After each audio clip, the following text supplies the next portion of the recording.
అందరికీ నమస్కారం. మనం చూస్తే ఈ కూటమి అధికారంలోకి వచ్చి 27 నెలలైంది. ఈ 27 నెలల్లో మహిళల రక్షణ అనేది పూర్తిగా గాలికి వదిలేశారు.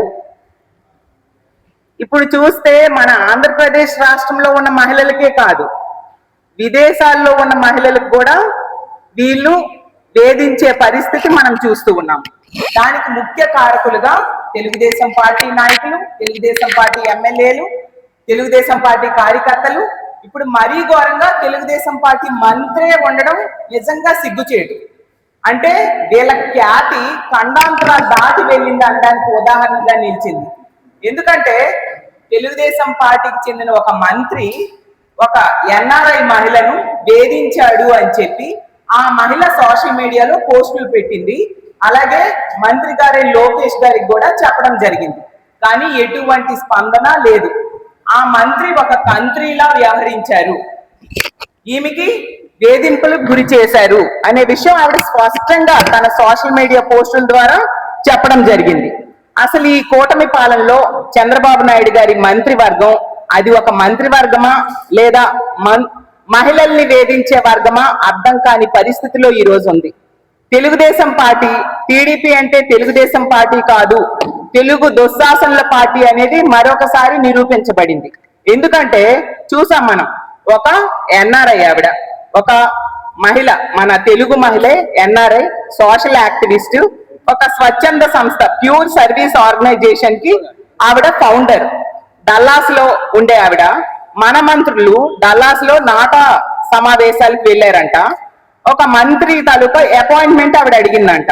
తన సర్వీస్ యాక్టివిటీస్ లో భాగంగా సహాయం కోసం అపాయింట్మెంట్ అడిగితే ఈ మంత్రి గారేమో ఆవిడికి ఒంటరిగా కాఫీ షాప్ కి రమ్మని చెప్పడం జరిగిందంట. ఆవిడ టీంతో వస్తానంటే లేదు, ఒంటరిగా రండి అని ఇతను చెప్పడం జరిగిందంట. మరీ దారుణంగా ఏంటంటే అతని కాళ్ళు చేతులు ఉన్న ఫోటోలు కూడా తీసి పంపడం జరిగిందంట. అసలు ఇంత దిగజారిపోతున్నారేంటి తెలుగుదేశం పార్టీ నాయకులు, అర్థం కాని పరిస్థితి. అంటే మన ఆంధ్రప్రదేశ్ పరువుని ఎక్కడ తీస్తున్నారు సరిపోదా?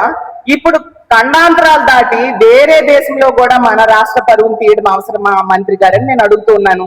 మరి నారా లోకేష్ గారు, మరి మీకు ఆవిడ కంప్లైంట్ ఇచ్చారు కదా, పేరు కూడా చెప్పారట, ఆవిడ మీకు తెలుసట, మీ తెలుగుదేశం పార్టీ నాయకులు అందరికీ తెలుసంట ఆవిడ.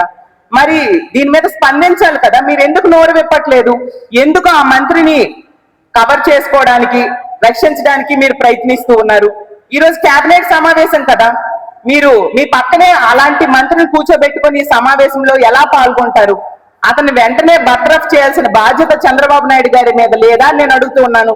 ఆవిడ ఎంత డైరెక్ట్ గా శైలా అనే సోషల్ మీడియా ద్వారా ఆవిడ అందులో ఆ అకౌంట్ ద్వారా ఆవిడ పోస్ట్ చేస్తూ ఉన్నారు. చూడండి, ఆవిడ Nara Lokesh clean up your cabinet bro, contact me if you want details on sleazy minister of yours అని స్పష్టంగా ఆవిడ చెప్పారు. దీని మీద ఎంక్వైరీ చేయాల్సిన బాధ్యత మీకు లేదా? అసలు ఆవిడ ఫోటోలు అలాగే చాట్ తాలూకా డీటెయిల్స్ అన్ని కూడా మంత్రి గారి ముందు పెడతాను, నా దగ్గర అన్ని సాక్ష్యాలు ఉన్నాయి అని చెప్తూ ఉన్నారు.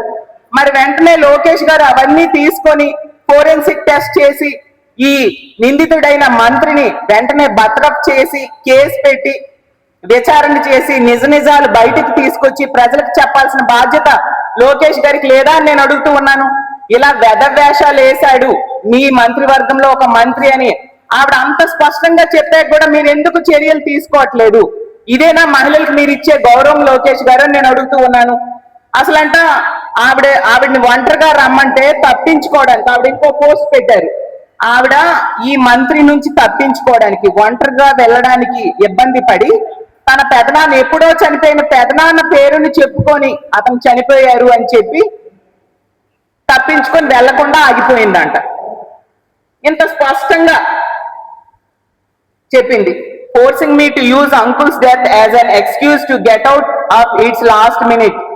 My uncle passed away many years ago. Thanks పెదనాన్న, మీ పేరు వాడాల్సి వచ్చింది, ఇంటి ఆడపిల్లని ఎలా కూడా రక్షించావని చెప్పి ఆమె చెప్పడం జరిగింది.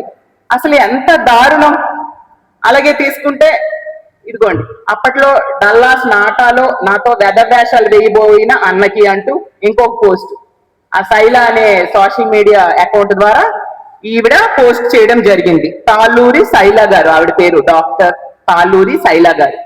అలాగే ఈవిడ ప్రధానమంత్రి గారికి, అలాగే సెంట్రల్ హోం మంత్రి గారికి, పవన్ కళ్యాణ్ గారికి, చంద్రబాబు నాయుడు గారికి అందరినీ ట్యాగ్ చేస్తూ కూడా పోస్టులు పెట్టడం జరిగింది తన అకౌంట్ ద్వారా.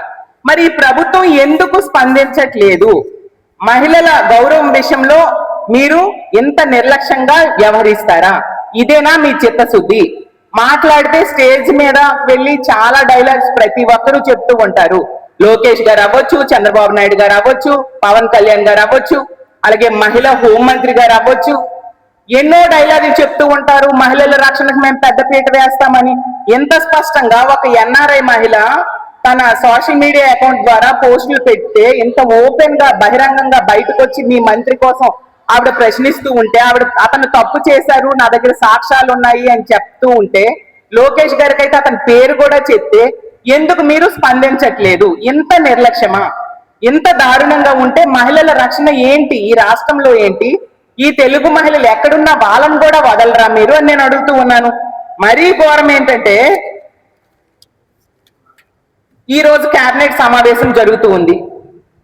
ఇదే లోకేష్ గారితో పాటు పక్కనే కూర్చుంటారు అతను, చంద్రబాబు నాయుడు గారు అదే కేబినెట్ సమావేశంలో ఉంటారు, మహిళా మంత్రులు ఉంటారు. మరి మీరు దీని మీద ఏం చర్యలు తీసుకుంటారు? నిజంగా మీకు చిత్తశుద్ధి ఉంటే ఆ మంత్రిని వెంటనే బర్తరఫ్ చేయండి. చంద్రబాబు నాయుడు గారు ఏమంటే మాట్లాడితే డైలాగ్స్ చెప్తూ ఉంటారు, ఎవరైనా మహిళల్ని వేధిస్తే అదే చివరి రోజు అని. నేను చంద్రబాబు నాయుడు గారిని ఒకటే అడుగుతూ ఉన్నాను, మీ కేబినెట్ లో ఒక మంత్రి ఈ రోజు కేబినెట్ సమావేశంలో కూడా అతను కూర్చుంటారు.